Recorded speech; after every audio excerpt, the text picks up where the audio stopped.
Bwana Yesu asifiwe, watazamaji wa EBN.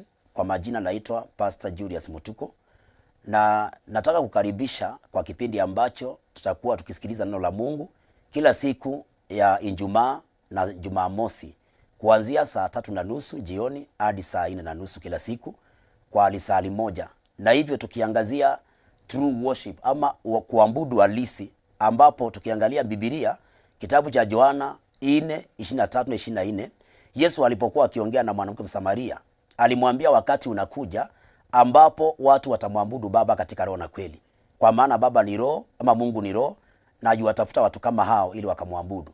So jo nami tukaweze kujua kuabudu halisi ni nini kwa siku hizo. Karibuni nyote in Jesus name.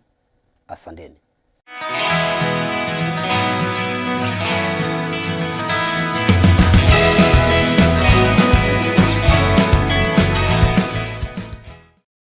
One would ask, who is God of the Bible? Where did the world come from? Is man basically good?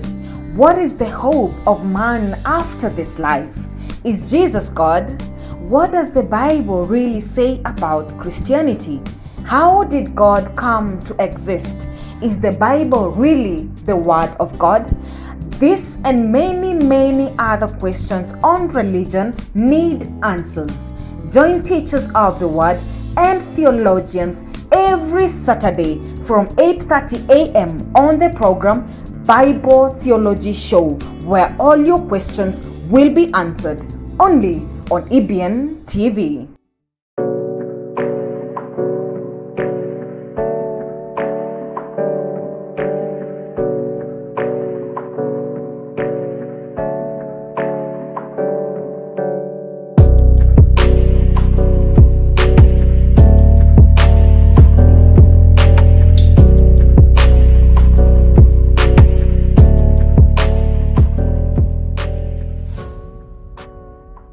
This is EBN TV, transforming your world.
Watching EBN TV, transforming your world.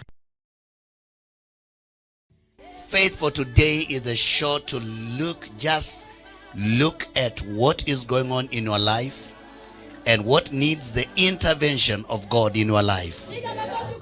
Faith is the assurance of things hoped for, the proof of things we do not see.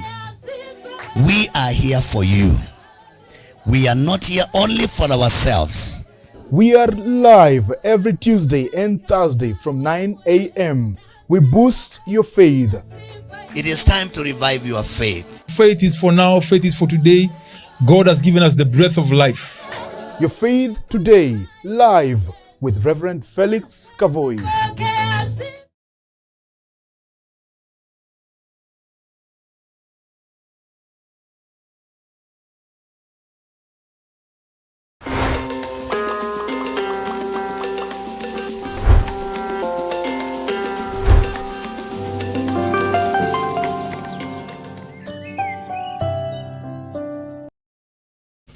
Well, good morning and many thanks for tuning in EBN TV. This is the morning live with me, Sami Adika.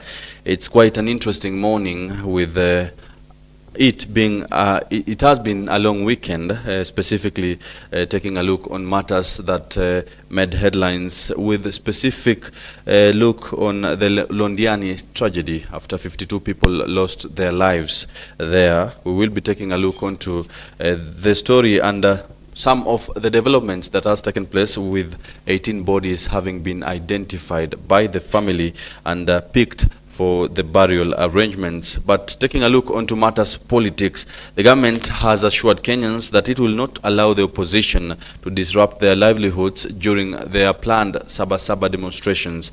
While attending a church service in Molo, Nakuru County, Deputy President Rigathi Gachagua, who had accompanied the president, urged Kenyans not to worry about the demonstrations, as the government is committed to protecting each and every one of them. Let's take a look.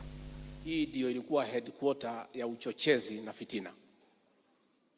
Kulikuwa na mpango wa kishetani wa kupiganisha majamii, hasa jamii ya Wakikuyu na jamii ya Wakalenjin. Na wale wapinzani wetu ambaye walikuwa hawana agenda ya kuuza, walikuwa wameingia hapa na kuchochea wananchi na fitina na uongo. Wakaleta mambo ya 1992, wakajaribu kumwekea rais wetu lawama, na ukweli ni kwamba 1992 rais wetu alikuwa mwanafunzi pale Chiromo campus, University of Nairobi, hakuwa kwa uongozi. Tulikuja hapa tukawaeleza ukweli na wakasikia. Tukitoka tu jioni, kuna program inaitwa Kera kwa Inoro, wanakoroga ile maneno yote tulisema, wanapindua. Huo uchochezi ulikuwa wa hali ya juu sana. Na rais wetu, mimi niko na furaha tumefika na wewe hapa leo, kwa sababu mimi niliwahakikishia ya kwamba mimi nimekujua zaidi ya miaka 20. Sisi tunakuelewa, tunakuamini. Na walikuwa wametishwa na kuuziwa uoga hawa watu, jamii wa Kikuyu wako hapa, ati wewe ukichaguliwa kama rais ati watapigwa, watahamishwa hapa.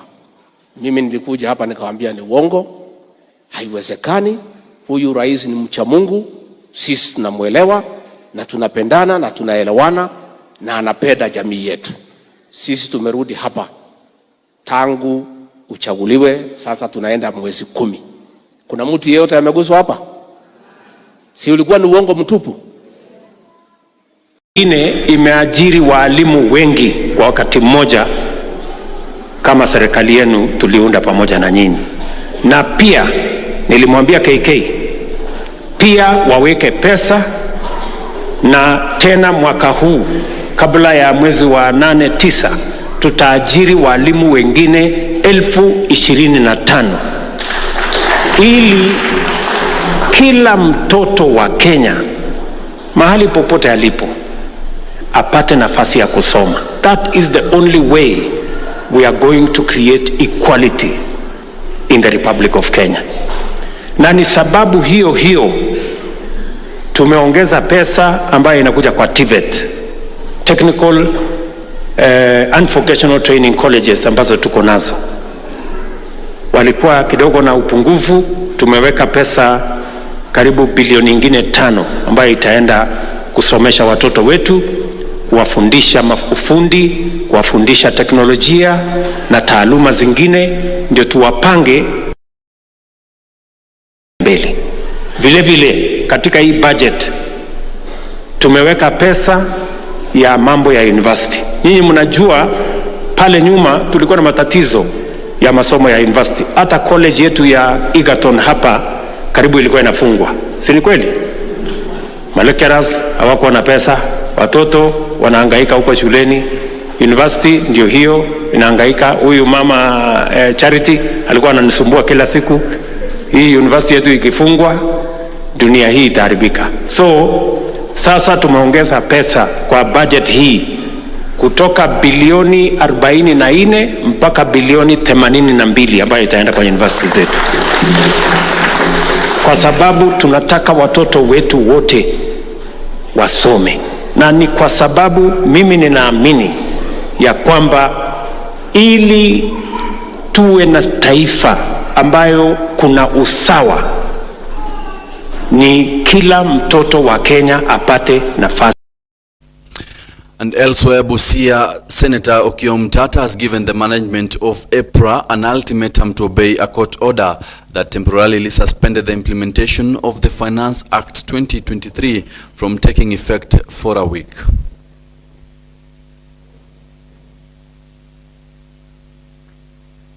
Well, that will be one of the issues that we shall be discussing this morning right here at the State of the Nation. I will be having two guests, that is Anthony Samba, who happens to be the CEO of Kenya Young Parliamentarians Association, and Muito Mureithi, a political analyst. They will be helping us to understand the state of the nation from a political angle. And moving on, residents of Kwale County was sent into mourning after a young man killed his mother by slashing her neck and was later given, or rather beaten to death by area residents who had responded to the screams coming from the homestead. Let's take a look into that. Alikuwa ndani ya nyumba amelala, alafu kijana wake akatokezea na panga na akamkata kichwa mara ya kwanza, alafu akamkata mara ya pili. Huyu yuinamia kushika mama, wakati mama amekatwa na yeye akapigwa la kila hapa. Mimi nishafika mlangoni, amegeuka sasa anataka kupasua tu kila mtu hivi. Ameshika panga anataka Mimi nilishika lile panga, sikuamini kama nitaweza kushika lile. Mwezi wa 6 alimchimbia kaburi mama yake, akawa anataka kumzika, lakini kwa sababu ya watu raia wakamzuia, ile haikutendeka. Huyu alikuwa na ugovi na familia before. Sisi tukamreport, akakaa 5 days. Tena akasema mimi nimetubu, nisameheni, sitarudia. Mtu akikuomba msamaha lazima umsamehe. Kwa kweli hiki kitendo kimefanyika kitendo cha kinyama kabisa. Yaani kinasikitisha. Na ningeomba vijana tuache kutumia miadarati, kwa sababu mimi nikiangalia tatizo kubwa ambalo limechangia hivi vifo viwili ni miadarati. And now taking a look onto matters affecting Nyeri County residents, Tessie Musalia, the wife of Prime Cabinet Secretary Musalia Mudavadi, has joined hands with the National Police Service persons living with disabilities and Ahadi Kenya Trust in a nationwide tree restoration project. The project, initiated by Ms. Tessie Ushirika's Wema organization, was inaugurated at the National Police main campus, that is in Kiganjo, Nyeri County. The team planted 3,000 seedlings generously donated by Mr. Wanyaga Gathaka, the board chairman of Tana Water Works Development Agency. I only want to urge all of us, let us continue in that direction, and it is good to plant a tree. All of us, we are supposed to plant around 300 trees. Let them be in that direction so that we can be able to conserve our environment. Imekuwa sikukuu sana kwa sababu wale watu wako na ulemavu wa macho, wale hawaoni, leo wametuonyesha kuwa ulemavu sio jambo kubwa sana, unaweza kufanya vitu mingi sana. Na leo tumeona wametusaidia sana kupanda miti, na ningetaka kuuliza, sisi tuko na nguvu, hatuna shida yoyote ya mwili. Kwa nini tusifanye kama vile hawa watu wametuonyesha, tufanye kazi tusaidie nchi yetu? We strive towards conservation of our environment. We should not forget or sideline a very important group of people living amongst us, persons living with disability. Trained, they bear the bigger part of the negative effects of that change.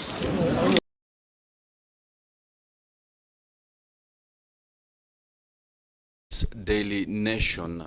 Some of the stories that are making headlines on the Daily Nation today. Look, the main picture of the day, we have youth exodus.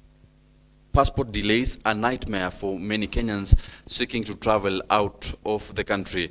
Greener pastures, unemployment, and the tough living conditions have driven many young people to the edge, and they now want the long winding queues at passport centers across the country, as well as the airport, are testament to this. The youth are flying out to pursue their dreams abroad, and the government is prodding them on. Well, it is an interesting one, considering that due to the tough economic conditions currently in the country, and many youth, especially graduates, are complaining there are no jobs. Most of them now opting to travel outside the country to seek greener pastures, and some of them are now stranded due to passport delays.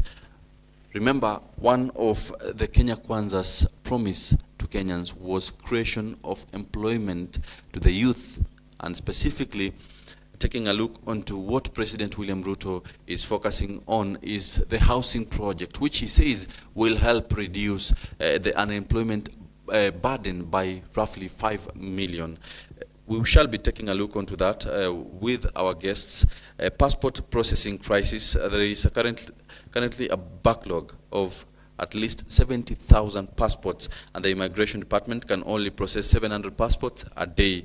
If you take 70,000 passports, divide by 700 passports a day, that will give you roughly 700, or rather 100 days to process the 70,000 passports.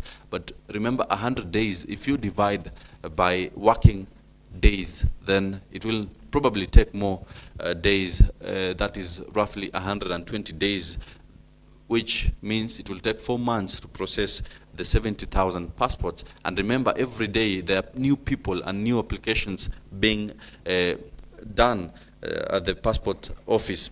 Steep increase. Passports processed and issued increased by 55.9% to 426,137 in 2022. Quite an interesting one. Unemployment now becoming a crisis. And remember, Interior CS Kithure Kindiki just assured Kenyans some time back that they're currently working to make sure that they speed up the process of processing passports to Kenyans who wish to travel abroad. And inside Ruto plan to claw into Raila's Nyanza turf, President William Ruto is on an overdrive to make inroads into Azimio la Umoja leader Raila Odinga's Nyanza backyard, and was set to visit the region this Saturday, barely a week after the former premier hosted a 2-day mega event to secure his turf.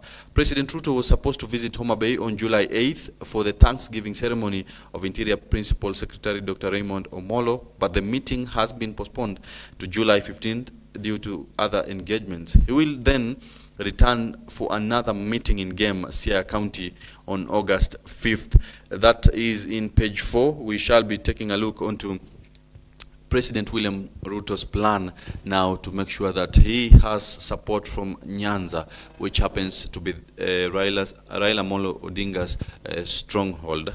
We shall also be discussing, remember, these are matters politics. What are some of the strategies that President William Ruto is using to make sure that he gets support from Nyanza? And now taking a swift look onto page 2 of the Daily Nation, still on matters Londiani accident. Traders defy orders to vacate roadside market after the CES of roads and infrastructure, that is Kipchumba Murkomen, issued orders that they should be vacated, or rather they should vacate the Londiani market in order to avoid, or rather avert, future accidents after 52 people were left dead. Now taking a look onto the Standard, today's Standard, intrigues of missing school reform report. Remember, Task Force on Education Reforms was to hand over its final report 3 weeks ago, but promises to make it public have not been made, tracing doubts on the recommendations that the 49-member team could have made. That is in page 4. Remember, the introduction of CBC, competence-based curriculum, was faced by major challenges, with many parents, especially from rural, opposing the implementation of CBC. And remember, now President William Ruto formed the task force once he got into office, and the 49 team was supposed to submit a report that will help ease the process of implementing CBC and improving the curriculum. But now, 3 weeks down the line, they have not yet submitted the report on the education reforms that should be implemented by the Ministry of Education. And now Kenyans are doubting, is the task force ready to help spearhead the process of implementing CBC. And the picture of the day, families come to terms with Londiani tragedy. Quite an interesting one. Remember, after 52 people lost their lives on Friday evening after a trailer lost control and crashed, or rather rammed into public vehicles and traders who were making a living around Londiani Junction. The Kenya Red Cross volunteers in Londiani town help residents to trace their loved ones and also counsel families that lost their relatives on the Saturday accident that saw more than 50 people lose their lives after a trailer rammed into vehicles and traders. And also, on to matters that has sparked debate amongst Kenyans, more so the transport sector. Fuel prices headache for students and parents. Remember, students are heading back to school after the midterm holiday. Matatu operators have raised fares after the energy regulator, that is EPRA, hiked pumped prices, spelling doom for parents who have to dig deeper to take students back to school. That is in page 12. Remember, petrol now retails at 195.50 cents, while diesel goes at 179.60 cents. That is an increase for petrol by around 10 or 12 shillings, which is now a headache in the transport sector. And remember, Okiya Omtatah, that is Busia Senator, just went to the court to seek orders that will bar EPRA from implementing the Finance Act that was just signed by President William Ruto. And remember, it is also affecting fuel. And remember, fuel is the backbone of each and every production. This means that the chances of prices of goods will hike as soon as possible after the court now either listens or rather hears the presented petition by Busia Senator Okiya Omtatah. And now taking a look onto the Star this morning. Moment of truth for CAS as court rules. If struck down, decision could worsen setback. President has suffered from judiciary. That is in page 4 and page 5. Remember, the appointment of the CS was marred by several challenges, specifically many Kenyans asking or rather questioning, why do we need the 50 plus CS? Remember, it has been, the country has been facing economic challenges and struggles. Now, President William Ruto, in his decision, decided to take a look onto appointing over 50 CS to help him run the different ministries. Well, an interesting one. Today, the court is meant to sit and decide on the CS appointment, whether it was legally done. And now, the Auditor General, Nancy Gathungu, says no records of country's public debt. There is no official record of the country's public debt position. Auditor General Nancy Gathungu says there is no financial statement to show the debt position.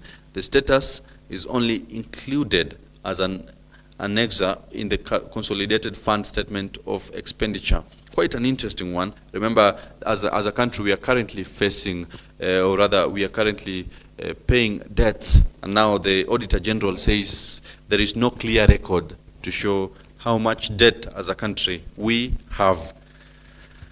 And now on page 3, relief for family as abducted city lawyer Hassan returns home safe. Remember, several lawyers have found themselves in very compromising situations, and now lawyer Hassan has just returned home safe after being reported missing for quite some time. That is quite a story. And now, the picture of the day on the Star newspaper. Kipkemboi and Jebet rule Nairobi City Marathon. Yesterday was quite an interesting Sunday after there was quite some traffic within town, and this was due to the marathon, Nairobi City Marathon, that was taking place. And remember, major highways in Nairobi were blocked, and Kipkemboi emerged top in the 42-kilometer run, as Naomi Chebet emerges victorious in the women's 42-kilometer during the Nairobi City Marathon that took place yesterday. That is well covered on page 30 to 31. Well, ladies and gentlemen, now we shall be taking a short break, and I will be back with my guest, that is Anthony Samba, the CEO of Kenya Young Parliamentarians Association, and Muito Mureithi, a political analyst, who will be helping us understand the current state of the nation. Remember, Azimio la Umoja is set to go back to their anti-government demonstrations come the 7th of July 2023. That will be this week's Friday. And also, Deputy President Rigathi Gachagua assured Kenyans yesterday in Nakuru that the government is set to protect their businesses and also their lives. Remember, Azimio la Umoja protest is pronounced to be safe and also peaceful. That is what the principal Raila Odinga announced. Now we are waiting to see if there shall be any rioting and also any destruction of property.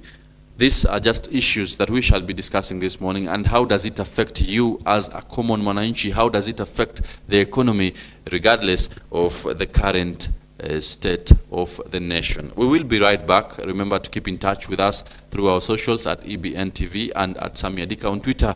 We shall be we shall be taking you your opinions and also discussing some of the matters affecting the current state of the nation. Don't go too far. We shall be right back.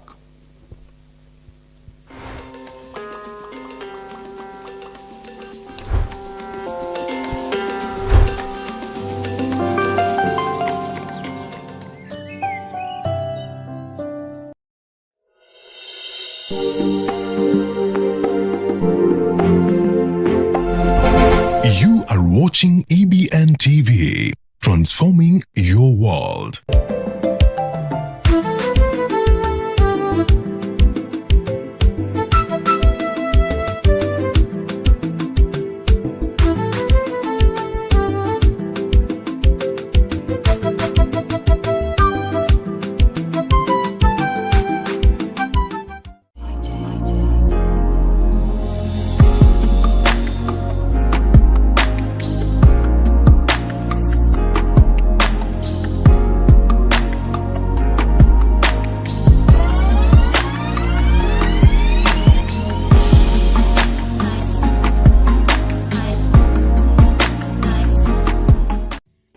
For today is a show to just look at what is going on in your life and what needs the intervention of God in your life. Faith is the assurance of things hoped for, the proof of things we do not see. We are here for you. We are not here only for ourselves. We are live every Tuesday and Thursday from 9 a.m. We boost your faith. It is time to revive your faith. Faith is for now, faith is for today. God has given us the breath of life. Your faith today, live with Reverend Felix Kavoi.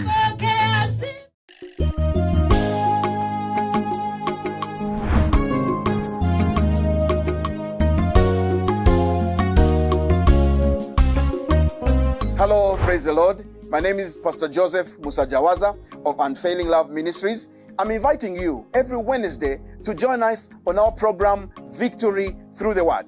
In this program, we teach you God's Word. We teach you to find solutions and answers to the struggles of life through the Word of God. Everything you ever go through in life, every pain, every tear, every worry, and every questions that you may ever have in this life. You may not get answers out there, but in God's Word, there are answers and there is a solution. The Bible says that God has exalted His Word above His name. In His Word, there is hope. Heaven and earth shall pass away, but His Word will always remain abide. I encourage you, engage with us as we study together, as you ask your questions, and let your questions be answered as you are built and as you hear God's Word. Our church is located in Umoja, Inako, near Olobon Hotel, just off Sango Stage along Moi Drive, and the court is known as Church Court. Give us a visit and your life will not remain the same. God bless you. Let's meet every Wednesday from 7:30 to 8:30 p.m. only on EBN Television.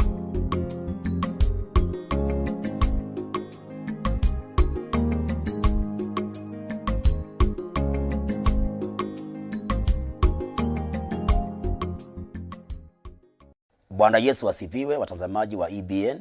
Kwa majina naitwa Pastor Julius Mutuko, na nataka kukaribisha kwa kipindi ambacho tutakuwa tukisikiliza neno la Mungu kila siku ya Ijumaa na Jumamosi kuanzia saa 3:30 jioni hadi saa 4:30 kila siku kwa lisali moja, na hivyo tukiangazia true worship ama kuabudu halisi, ambapo tukiangalia Biblia kitabu cha Yohana 4:23-24, Yesu alipokuwa akiongea na mwanamke Msamaria alimwambia wakati unakuja ambapo watu watamwabudu Baba katika roho na kweli, kwa maana Baba ni roho ama Mungu ni roho, na yuwatafuta watu kama hao ili wakamwabudu.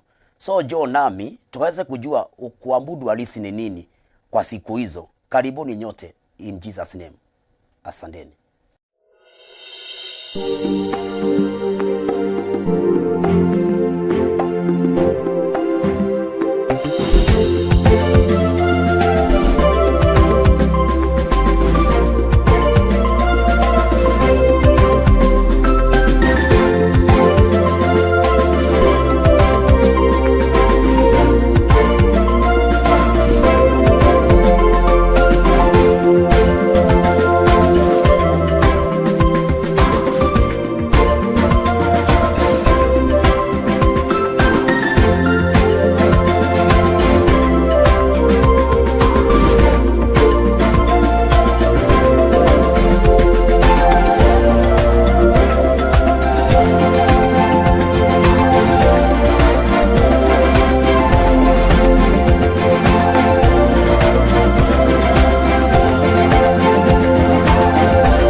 Watching EBN TV, transforming your world.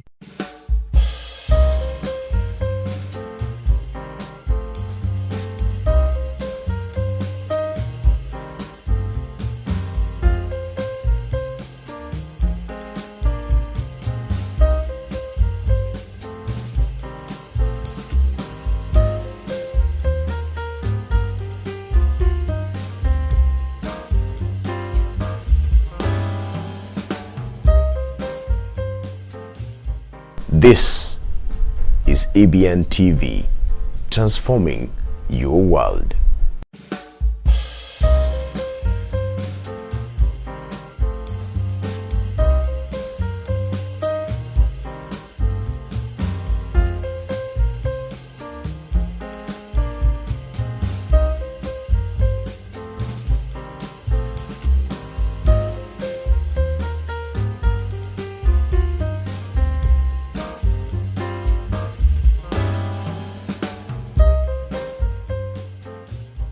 This is EBN TV, transforming your world. One would ask, who is God of the Bible? Where did the world come from? Is man basically good? What is the hope of man after this life? Is Jesus God? What does the Bible really say about Christianity? How did God come to exist? Is the Bible really the Word of God? This and many other questions on religion need answers. Join teachers of the Word and theologians every Saturday from 8:30 a.m. on the program Bible Theology Show, where all your questions will be answered, only on EBN TV.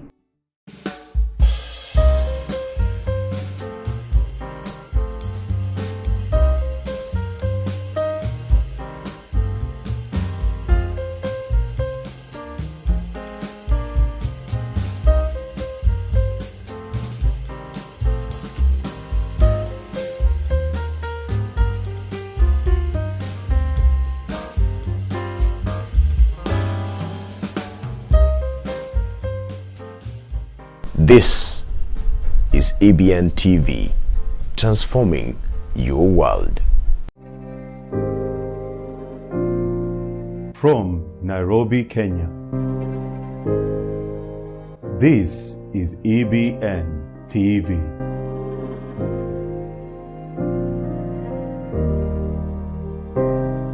through the morning rush and the buzz. Find a voice you can trust, a voice of reason, a voice of direction, and a voice of hope.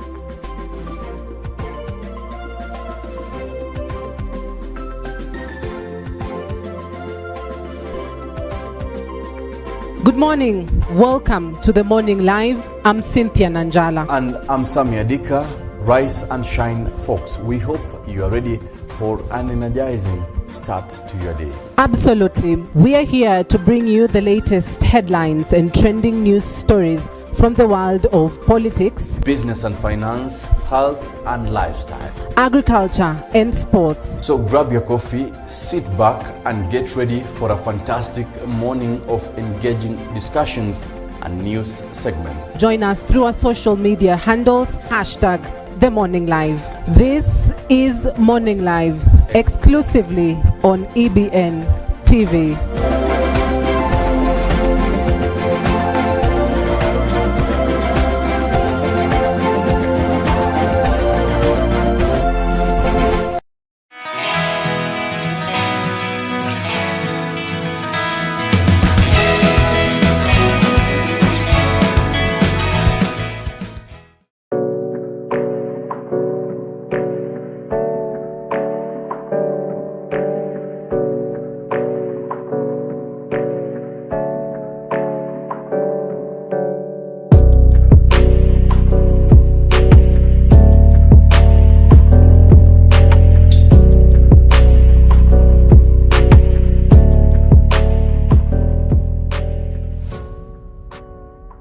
This is EBN TV, transforming your world.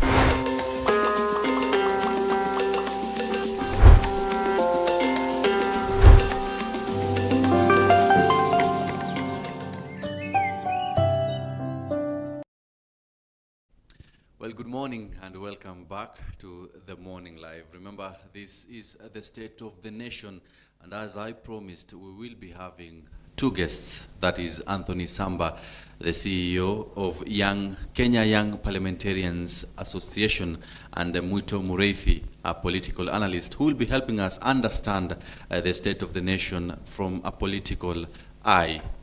How far are we as a country, and what are some of the effect of the planned political tussle between the opposition and the Kenya Kwanza government led by President William Samoei Ruto? Well, joining me this morning is Anthony Samba, just next to me, who happens to be the CEO of Kenya Young Parliamentarians Association. Good morning. Good morning. Thank you for making time. And I also have Anthony Muito. I have Muito Mureithi, who is a political analyst. Thank you for joining us this morning. Thank you for having me. Good morning, viewers. Thank you. Well, remember, we want to understand how far as a nation we are. And just to start with Anthony Samba. Now, Azimio la Umoja, One Kenya, is planning to have its anti-government demonstrations come Friday, that is the 7th of July, Saba, quite an interesting day they chose there, to oppose the recently signed finance bill, which is also still being defended by President William Samoei Ruto. Remember, Azimio, that is led by Raila Odinga, has been losing from the time of the presidential petition to the numbers in parliament that will have helped him oppose the finance bill. What is the possibility of the demonstrations being a success? Thank you, Adika, and your viewers. I indeed am very honored to be part of a conversation that hopefully will inform Kenyans in terms of where we are, in terms of our political and other engagements. Just delving into your question, I think we must contextualize where we are. We are coming from just an election that was held last year, in the month of August, and the new government was sworn in. Every new government has to introduce their new priorities in line with their thinking especially in the implementation of their manifesto. And I believe that the Kenya Kwanza regime is no exception to that situation.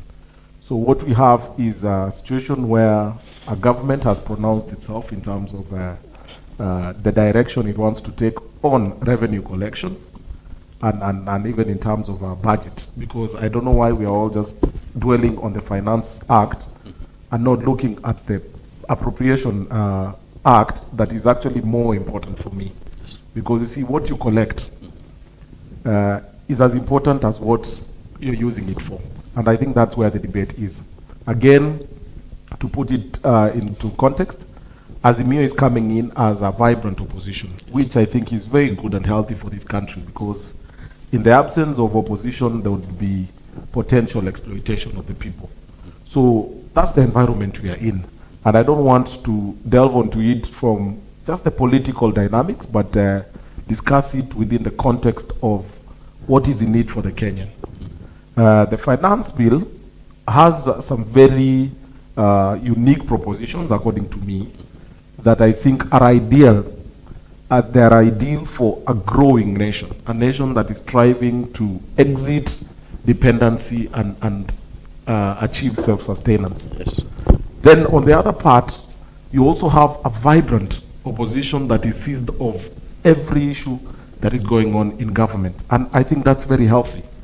Of course, they are working within the spaces provided for by the Constitution. The so-called maandamano or demonstration is well enshrined in the 2010 Constitution. Yes, yes. So there is nothing off. The only thing is that we must consistently insist on the conversation. At the center of this conversation, this debate, the common man must be. And Kenyans must begin to feel that the leadership of the day empathizes with them. You know, even Jesus at some point, as the greatest leader, had to stop preaching for a moment to actually feed 5,000 people, because he empathized. He realized that these people are following me, they believe in me, but they are hungry, you know? So I think the bottom line to this conversation that would create a balance between what the opposition is pushing for and the government is pushing for is the mwananchi at the center of the conversation. And the only way you can manifest that is that if the opposition gives an alternative to what the government has provided, and if the government, like what the president has been doing, I like what he did even this morning when I was watching from your news. He's trying to explain himself to those who are his bosses, and we are his bosses, you know, that this is what we intend to do with your money. Yes. You know, when that is clear, then the opposition should now move to the next step, start examining, is this true? Are these allocations real? Because you realize that the Constitution has also created a very unique balance that allows Parliament to also be at the center of this conversation. And the beauty of our democracy is that in Parliament we have both the opposition and government. So there are things they will do outside Parliament, but there are things that for them to demonstrate honesty and empathy to the Kenyans, they must begin to do it within the presence of Parliament. So my take is that I welcome a vibrant opposition that is objective, you know, and true to its cause, you know, true to its cause in the sense that they're looking out for that Kenyan who today, some are walking to industrial area just up the road to fend for their families. Others have their cars parked because they can no longer afford fuel. So again, this is very healthy for us as a country, because it doesn't mean the government is always right, but it also doesn't mean that they are always wrong. Quite an interesting one. It doesn't mean that the government is always right, and it also doesn't mean that they're always wrong. Those are just sentiments by Anthony, who has clearly stated that opposition is necessary, and also the government is also doing its part to make sure that the country moves on. And he has talked about the common mwananchi. That is the center. Yeah. He has expressed that we are the bosses. And President William Ruto has been explaining himself from time to time, trying to defend his finance bill. Yeah. Let's take a look onto the issue about, is it a factor of trying to expand the revenue collection avenues by the government Because most Kenyans, from what you hear, they seem to dwell on the issue to do with the fuel. Some of them they dwell on the issue to do with the housing. But as Anthony has tried to explain, there is much into the issue, the finance bill itself, that Kenyans need to look into. So is it the issue about expanding revenue collection avenues by the government? Well, I think he has actually well explained it. That the bottom line is service to the people, and it's service to the people to satisfactory. However, there are some factors that may hinder some of these things to have taken place fast or quicker than we expected. And so our expectations here is what feels like it's kind of, meddled with or messed up somewhat, because it's not flowing as we had planned. However, the crisis that maybe the country is facing, talking about fuel, talking about employment and many other things, most of it may be local, and some of it could be, international. International in the sense that if you talk about fuel crisis, it's not only in Kenya. And as facts on the table is that even the fuel that would have depended upon from our Turkana resource has not been that beneficial to Kenyans.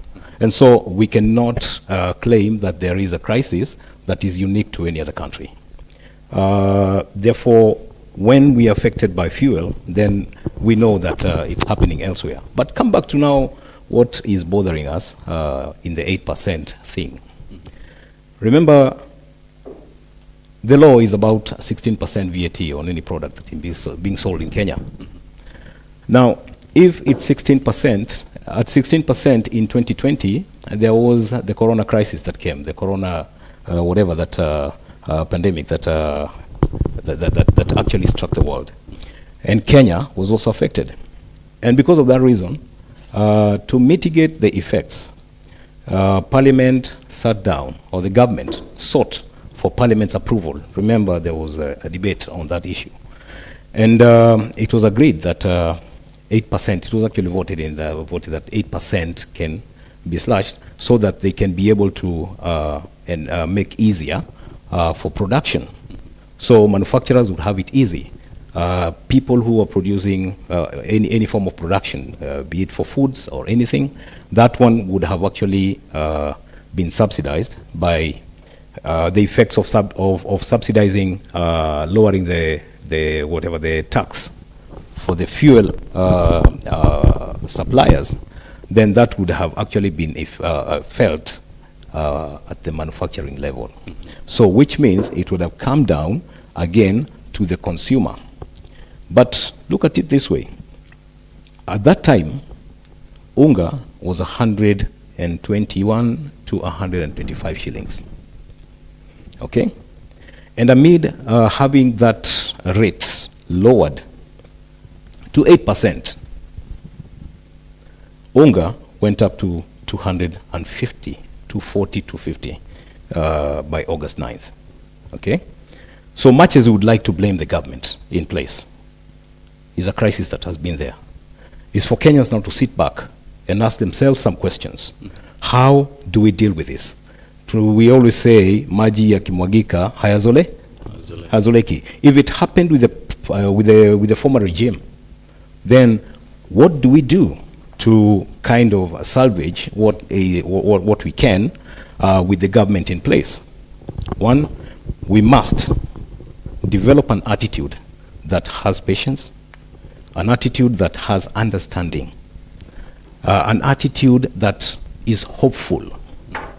We can be made hopeless, as we have seen, like the way it has always been with the Kenyan politics. We always tell the youth, if you're not employed, then you're as good as doomed.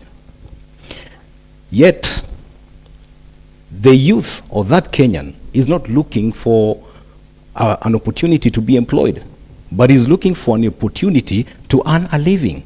So what if the government creates a conducive environment for employing ourselves, doing business, you know, amongst ourselves, not just fixing our minds on the 200,000 opportunities the government may have, yet we are 2 million unemployed. It's time that we begin to encourage innovation, access to finances for the innovators, for the youth, because there are people who have ideas that can affect many others, okay? If this person would access finances, that would actually help raise an economy, because there would be people also who would assist him implement what he has been having in mind.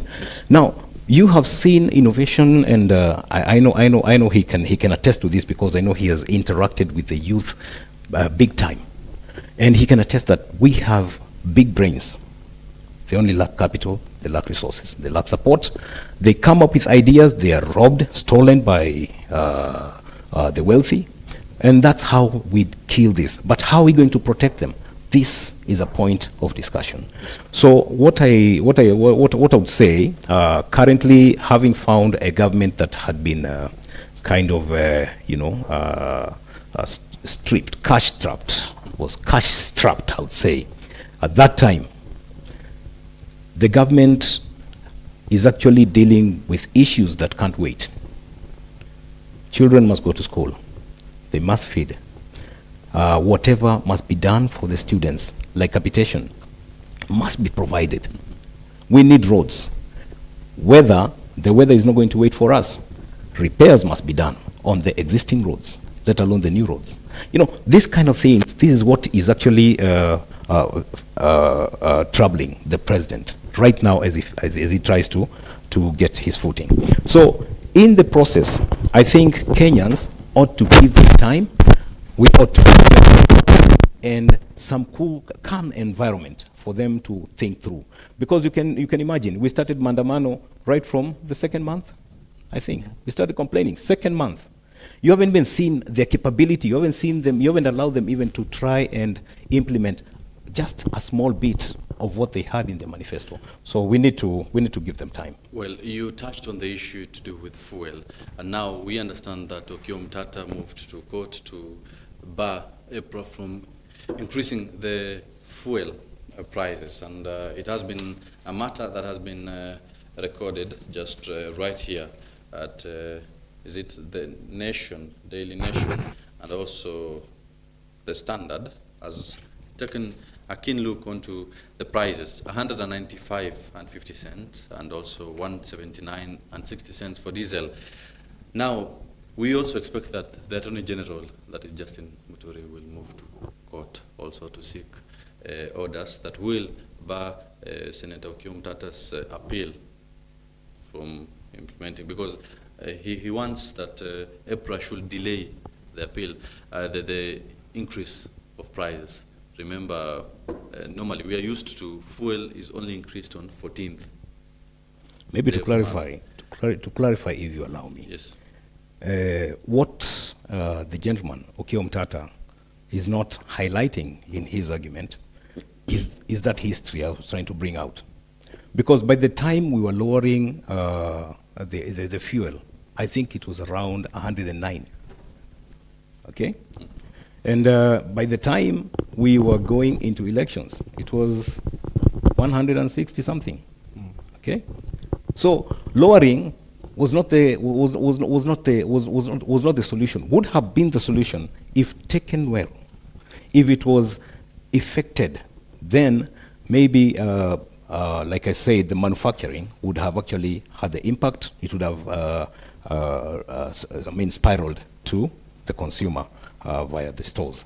Now, what we're saying is that what he's not talking about is the history of what he is presenting currently. Okay? If lowering did not hinder the rise, the hike, the fluctuations from 109 to 160 plus, then I don't think waiting any further would also need. However, we are also suffering. We are all suffering, but like I said, we need to be patient and we need to develop a tough skin. Right. Is the opposition, or rather the opposition of the finance bill a factor of political position? Because we've seen even DAPK the other day, they endorsed, that is Trans Nzoia Governor George Natembeya as the deputy party leader after Eugene Wamalwa.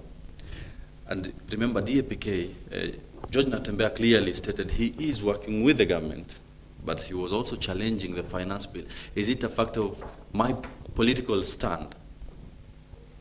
Yeah, as I delve into the politics, I think I just wanted to comment one or two things about the question on petrol increments. I think to start with, I don't think anyone envisions an increment that affects the Kenyan people. Because like I said, it all boils down to what is the need for the common man. But I don't know why we are all insisting on just thinking within the box. What if we don't really dwell on the conventional and start thinking inventional? Are there alternative sources of energy that we can begin to adopt? And government fuels that direction. Because, we don't always have to sit back and, beg the players within this space.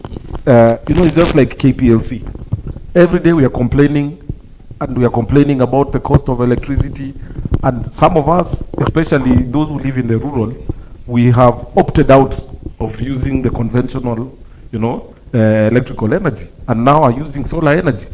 And I think cars are coming up that will now be using alternative sources of energy. So maybe that's a conversation that we need to have as a country, because a crisis is not supposed to kill us. It's supposed to make us more innovative, like Muito actually pointed out that we have very innovative minds.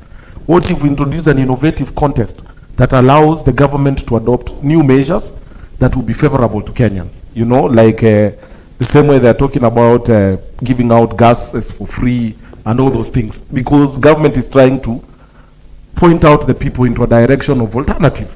I don't think we should always allow ourselves to be caught in between a crisis that does not allow us to get out of it.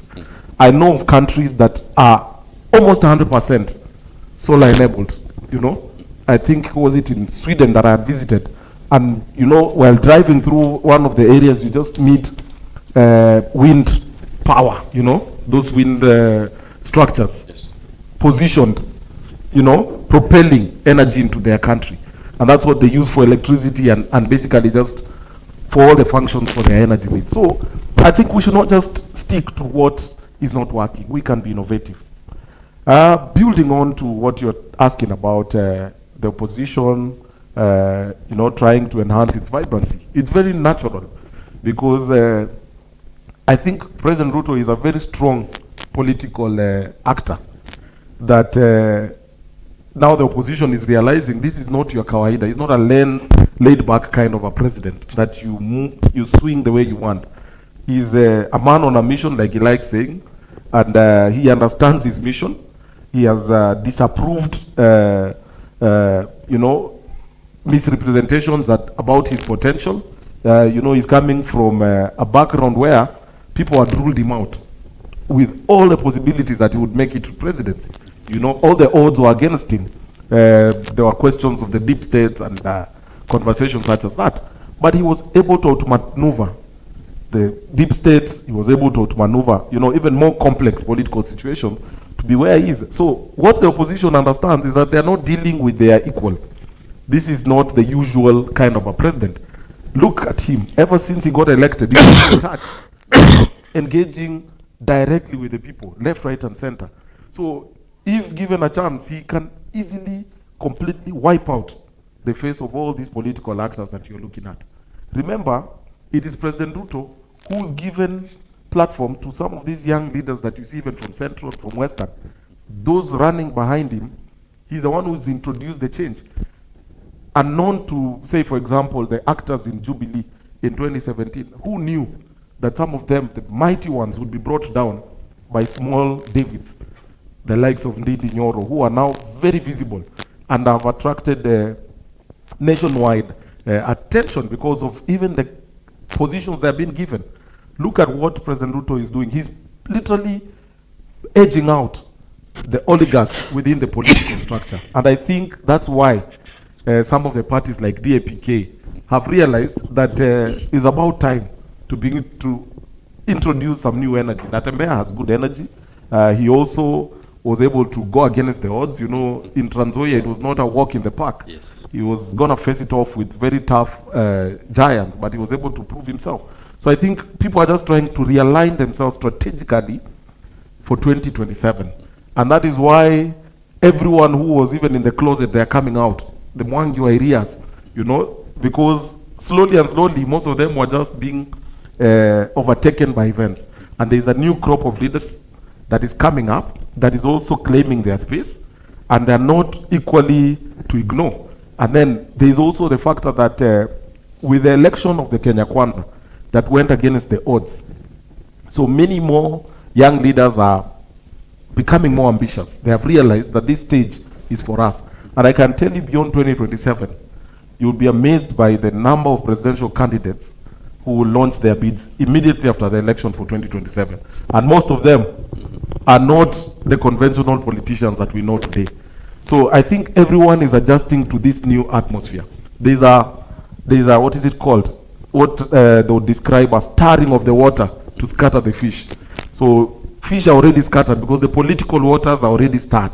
So people are beginning to be unsettled. They want to gain relevance, but we also must moderate on this relevance, because my fear is that, you know, when you are in a political moment, it's also an opportunity to introduce a political culture. So if we probably introduce a culture that doesn't reflect the Kenya we want, that's also a risk that we need to interrogate as Kenyans. And the only way we can be able to achieve that is that let's refocus the energy from just politics of personal interest to politics of shared interest. Shared interest is what is the need for the Kenyan man. That must be the constant common denominator that informs our politics, that informs the political culture that we espouse. But I feel like it's a very healthy place to be as a country, because unlike our neighbors, we are opening up our democratic space even more. I am happy that we have a government that is, you know, tolerant, allowing for maandamanos and all those things without necessarily too much interference and victimizing the alternative view. So it's a very healthy atmosphere for a growing country. Remember in 2005, when Kibaki, was it 2008? That period between, was it the handshake? Not handshake, the period for dialogue. Yes. The National Accord. Yeah. I think they said that was one of the best times for Kenya, because we had a vibrant alternative voice, even though it was partially in government. But equally, we had a government that understood its mission. So that's where we are, and it's a very healthy place. Nice. You have brought up the idea of let's have a dialogue, because Azimio are insisting we will go to the streets. And an alternative that was brought up by President William Ruto was the bipartisan talk, which failed, or rather came to a standstill after Roride, the Member of Parliament, Tinde Molo, said that the Kenya Kwanza side has not shown keen interest in resolving the issues affecting the common man, because to them it is about the people. That is what they say. But now, do you think, and one of the propositions was the idea of let those MPs, or rather those legislators who were elected in a certain party and they betray the party should resign and seek re-election. You've been talking about young and vibrant energy that is coming up as the next leaders. Do you think it's possible? How possible is it now to, for let's say, that is Langata, Member of Parliament, Jalango, who has been on the way scale? You might think he's on this side, then you see him on the Kenya Kwanza side. Do you think it's possible for them to leave their seats, resign, and seek re-election? How applicable is it, considering the current political state? I can tell you with all confidence, I don't see him stepping down to go for another election. I mean, I was a candidate in the last election. I know what it means to actually go for parliamentary seat in terms of psychological effect, in terms of financial. It's not any easy. It's not like probably it used to be the days of Kinaraira. But having said that, I also do not quite agree with the idea of you are elected on this platform just because your coalition lost, so now you are warming up, and pledging loyalty to the government of the day. I honestly advocate, and I think President Ruto has been very vocal around it, that let's have a vibrant opposition. Everyone should play their role. And it doesn't mean that you have to be in government as a member of parliament for your people to benefit. I see a lot of development here in Embakasi East, where Babu Wino is the MP. He's posting on his social media every day, a road constructed. Where is he getting the money from, if not the government? But he's still very vocal, offering alternative view. I honestly would encourage, and I keep telling most of the young legislators, it builds you better when you offer alternative. And if you're in government, it builds you better when you're able to offer solution. And that's why I'm encouraged. We have the young people driving even the economic agenda of this country. That's why I'm in support of what the government is doing, because the person behind the budget, the chair of the budget committee is Ndidi Nyoro, a young person. The chair of the finance committee is the MP for Molo, Francis Kuria, a very young person. Look at Kimani Ichung'wah, the leader of government business in parliament. All these are young people driving the agenda of Kenya. And that's why I feel like the ideas should be fresh, and would want to see the alternatives to these young people's views from the opposition, the Jalangos, the Babus and whatnot, countering what their colleagues are doing. Then once we have that balance, then Kenyans are bound to benefit, because at the end of the day, it will cease to be about what is in it for you. And you see, that's where we're coming from as a country. It's always been about the politician. The only time Mwananchi features is when we are moving towards the election. Immediately after the election, mnaambiwa park gari, wacha sasa tujiongelele. That's why we want accountable leadership. And I like what President Ruto is doing. He's leading from the front. In all his appearances in churches, the last time I was with him was in Busia, and he took his entire speech. The first part of his speech was explaining himself to the locals as to what exactly the government wants or has prioritized to do for them and for the country. That's, for me, is very important. And politics can come in after, because we can't live, eat, die, and do everything politics. It's not being progressive. You see, the Americans, every time they're done with the election, they dump politics and they begin to talk constructively on development. And I think that's the place we should be as a country, as a leading economy within the East African region, and as a people who understand the mission that is before us. Well, you have brought about the issue to do with innovation and also President William Ruto's agenda to create employment amongst the youth. But the Daily Nation has clearly highlighted youth exodus.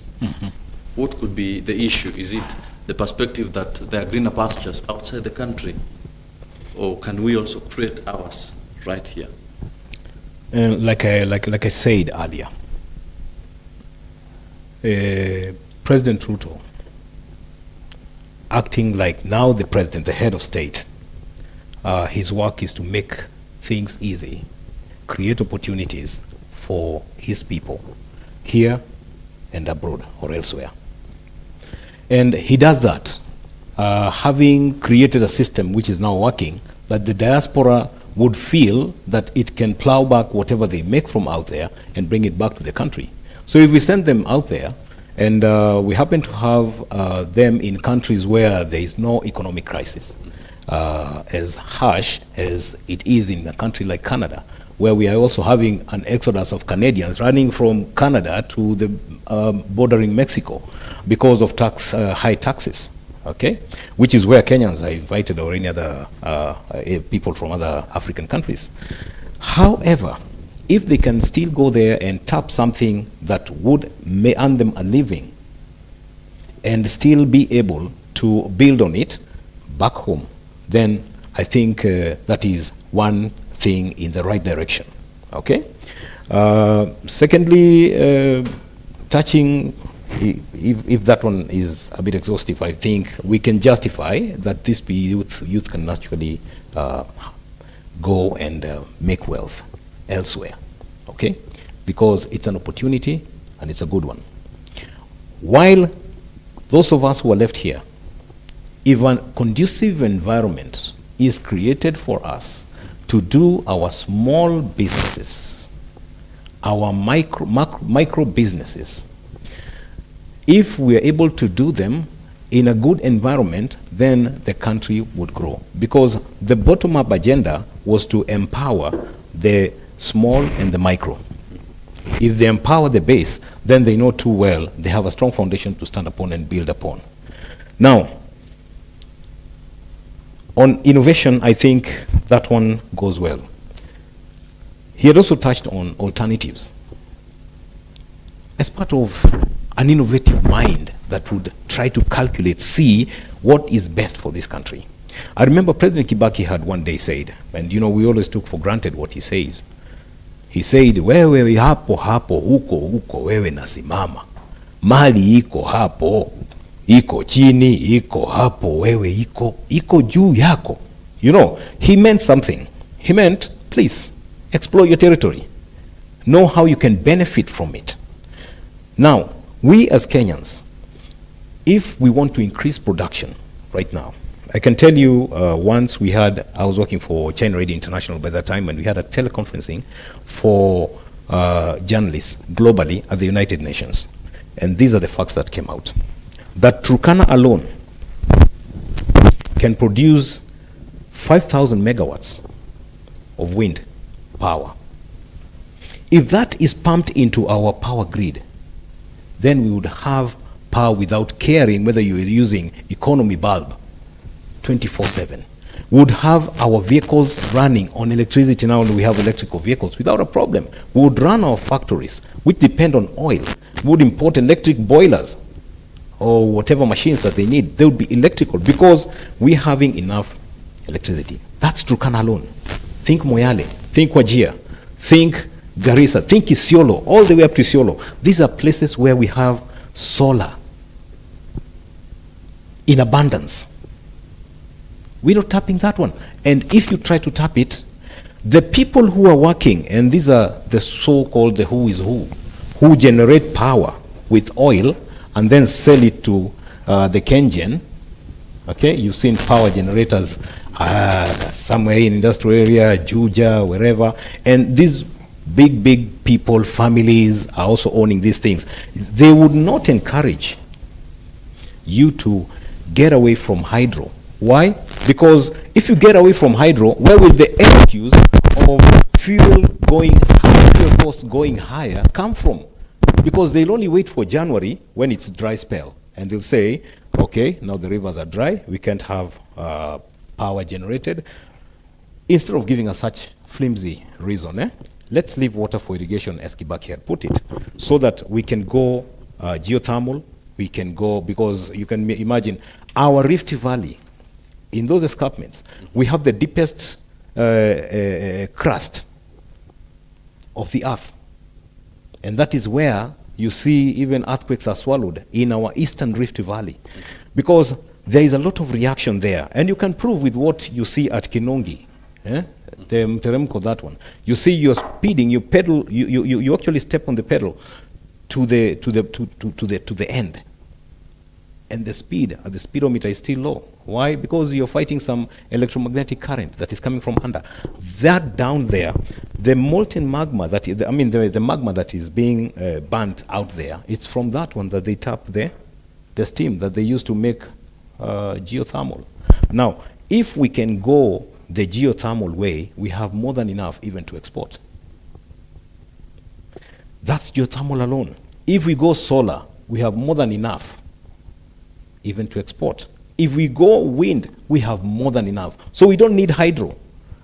So if we are also to increase production of food in this country, I think we should embrace, and the president should put it into law. Parliament should discuss this thing. Let's have all waters fresh before they go to the ocean to turn salty, be used for drinking and farming. That would transform our economy fast. Well, now on to matters demonstrations, which it's not aligned to the Azimio, but we also saw last week the Kenya Union of Clinical Officers also threatened to go to the streets, and others, including the long-distance drivers, were also threatening to go to the streets. how will it affect the government? Because we also saw the Salaries and Remuneration Commission proposed an increase of salary to top government officials, but President William Ruto seems reluctant to the proposition. Well, is it a factor of how much I earn to sustain how much I spend? I think it's one and the same thing, how much you earn and how much you spend, because what you earn is what you have that will enable you to spend. So spending power is largely informed by what you're able to collect. And I think that's the dilemma the government is in. The finance bill has to respond to certain demands. The demands are clearly outlined in the budget policy statement. So I think as Kenyans, we also need to have a very honest conversation with ourselves. As we are hard on the government, let's also think, what are the alternatives? We are the same people who've been complaining that the Chinese are almost taking over our port, they're taking over our roads, I don't know, the expressway, the SGR, all those complaints are there. And I have a background in international relations, and I quite have an idea on the shrinking world. Yes. The safest bet for us is to localize our solutions, not to, import everything from external. And I think President Ruto is trying to pronounce himself inclined towards that direction of self-sustenance, and that is where you are able to manifest global power, because global power looks at how self-reliant are you. Yeah. The US doesn't come knocking and begging. The only time the dollar has been shaken in the history of the US is because China is beginning to also emerge in terms of an economic giant. So we've shifted from the conventional notion of power. Global power now is not just shaped within the context of military strength, but also economic strength. So President Ruto is literally positioning Kenya to occupy an African hegemonic kind of a state. And for us to be able to attain that, there are certain things that must be done locally. And that includes developing local mechanisms to generate revenue. Those alternatives are known. One is through taxation. It could look exploitative today, but if it translates to creation of multiple manufacturing setups, then it's good for us, because with manufacturing, it means tomorrow, if we'll be exporting anything, we'll not be exporting our labor and the youth and the talents from Kenya, but we'll be exporting products, because we have realized that we have local mechanisms of addressing that. This thing called youth exodus is only happening today, because I will not sit here and lie to you that the grass is not always greener on the other side of town. Yes. I mean, those of us, you visited different places, the grass looks greener. And that's what these young people are chasing after. They have seen their brothers, they have seen their sisters travel to UAE, and today they are able to afford a livelihood. And that's what these young people are chasing after. But if that atmosphere can be created locally, because what they are chasing after are efforts by other countries to create local solutions. UAE has their own industries, they have their own establishments that are so much that they are able to actually import labor, because they know the economies are thriving well.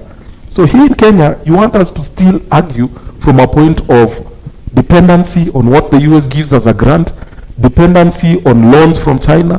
I think as Kenyans, we need to also do an introspective about ourselves and actually shift our thinking a bit and start asking ourselves, what do we really want? And that's why I agree with the government of the day, in the sense that the direction they are pushing, if you look at the finance bill conversation, is towards self-sustenance, and that's a good measure.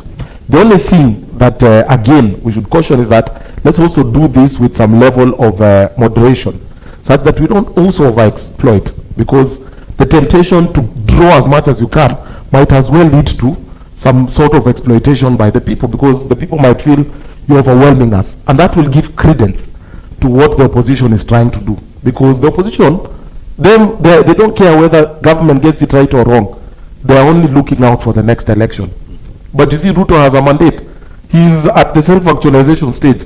He's beyond the presidency. What else are you looking for? So he's now looking for a legacy. So his discussions and that of Raila cannot be the same. One here is determined, next election I must be president. The other one is saying, even if I must be president next election, because I've already achieved it, but what else, what will be on my name moving forward? Today, President Kibaki is 6 feet under, but we can quote him on this TV station as one of the giants in our history. You know, people who took us to heights that we had never envisioned. Nobody ever imagined the Thika superhighway because we were used to the norms. So I think what Ruto is trying to do is reimagine even better. Uhuru has done his bit, the expressway. Probably that contributes to his legacy. So the question that begs would be, who will be the president that now takes Kenyans beyond the roads to the next level? So that tomorrow, if the price of fuel goes up, it doesn't bother you that much because you have capacity to sustain yourself at that level. So I think as Kenyans, we must also look internally and ask ourselves, are we aligned to the thinking of the government, or are we just interested in the politics of the day? Because Adika, we must also watch what our neighbors are trying to do. When the dollars were affecting Kenyans, Tanzania was bragging like they have enough. Those are our competitors in a way. In as much as we are pushing for East African Union Federation, we must also position ourselves to be ahead of them. Because we'll be in conversations where we'll be led by other people. How do we become a giant if we do not institute measures that empower us enough as a country to lead the other countries in self-sustenance? You've seen very bold international moves by President Ruto. You know, just having to even sit down with the French president and talking them down, you know, asking them, respect Africans. Yes. They have a mind of their own. And I think you can see Ruto in the globe, you can see him consistent with his policies locally. The only other brave leaders who ever attempted those things, I can liken him to Samora Machel of Burkina Faso, who also advocated for similar things. In fact, theirs was worse. He would tell you, why are we even relying on constructors from other places? You can be an engineer, volunteer for your country, build that railway. You know, that's the attitude that probably we need to have. Tell Kenyans and speak amongst ourselves and say the conversation that must inform our intervention now is, let's do it for ourselves. Rwanda is doing even better than us. They have even started rejecting clothing from outside. They are saying, build Rwanda, buy Rwanda. So their government has introduced a policy where we want to propel economic growth, a faster economic growth locally. How do you do that? Compel people to think locally. Just a parting shot before we wind up. You know, today the court is expected to make a ruling with regards to the 50 CS after Ruto decided to appoint 50 instead of the 23 that PSC had asked for. If, let's say, the court today decides it was unlawful to appoint the 50, how is it likely to affect his government functions?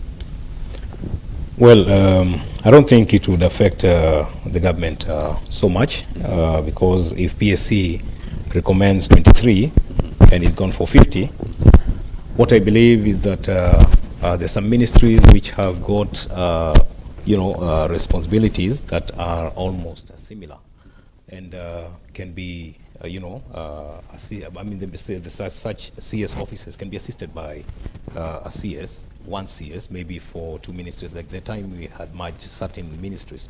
Now, that means it is workable, it's doable. You can work with less, but we may not really work without CSs, because we've also seen what has been happening in the absence of a hands-on CS. The PSs take over and they run down the ministry and the budgets that are set aside for them. So I think when we have a CS assisting the CS assisting the CS, I think because the CS is no different from what we used to have before as assistant ministers.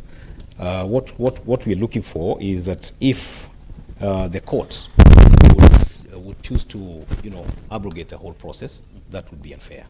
But if it would recommend that they get back to the table and revisit, then that would make a lot of sense.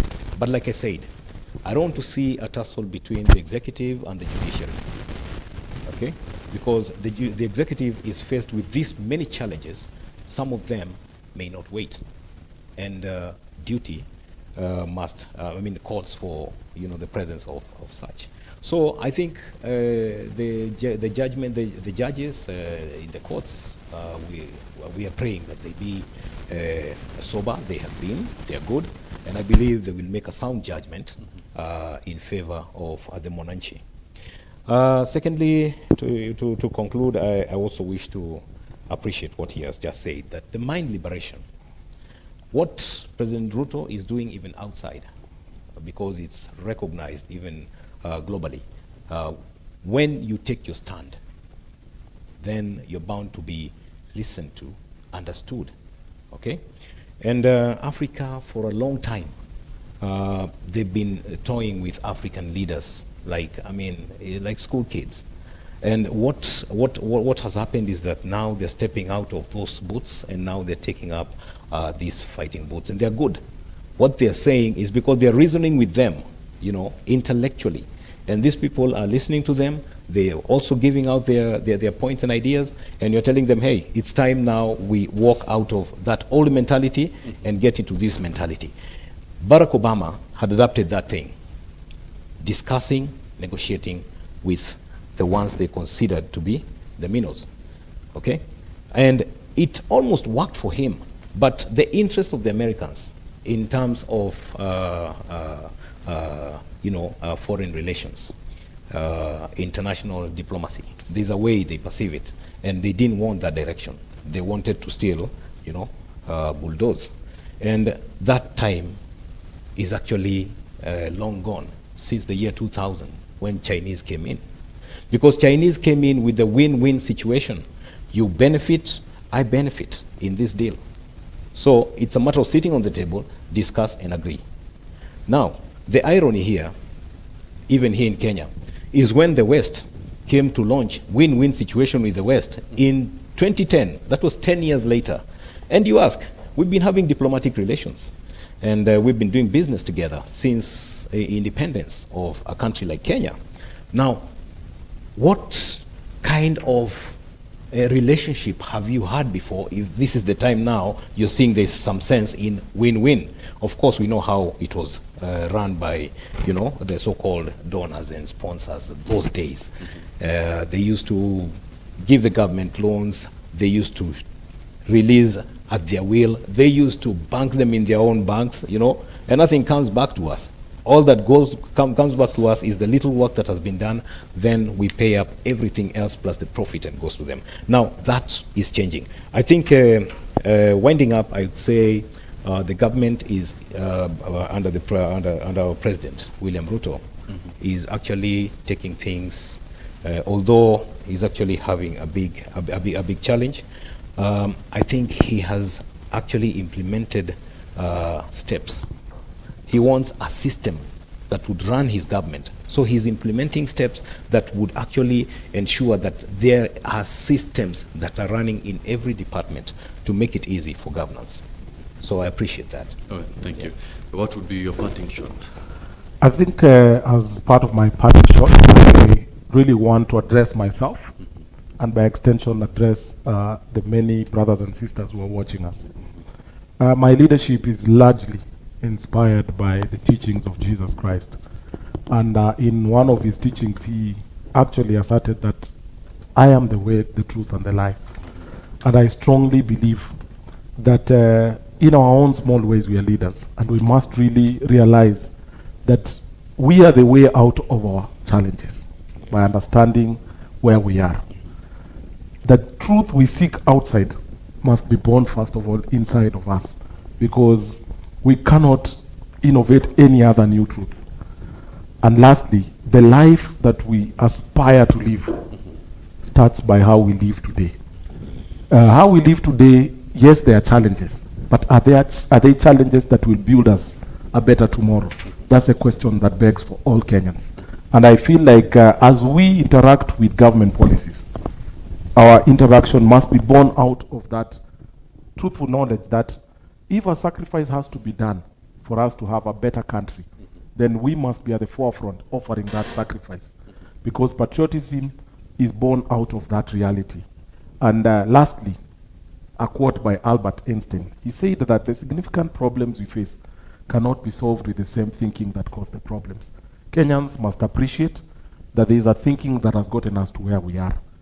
And that thinking, we must be able to run away from it, adopt a new thinking that allows us to build a better country. I have a lot of hope that tomorrow looks brighter only if we accept to sacrifice today. I know these are hard times, but don't lose hope. And even those who will be going for maandamano, let's not take advantage and damage people's properties. Sure. Because you will be damaging yourself. Tomorrow you want to go back to that shop and buy from that mama. That woman whose shop you burn, the son depends on that income for his livelihood. So if he loses and becomes a robber, he might likely come and steal from you. Yes. So to save ourselves, let us conduct ourselves peacefully. Let us conduct ourselves within the confines of our constitution. Thank you, and I'm very honored to have been part of this conversation. Well, thank you. That is Anthony Samba, the CEO of Kenya Young Parliamentarians Association, and Muito Mureithi, a political analyst who've been helping us understand the state of the nation from a political angle. And one parting shot. Remember, culture affects everything. How well, or rather how ready are you to adapt the change? The government is already in place.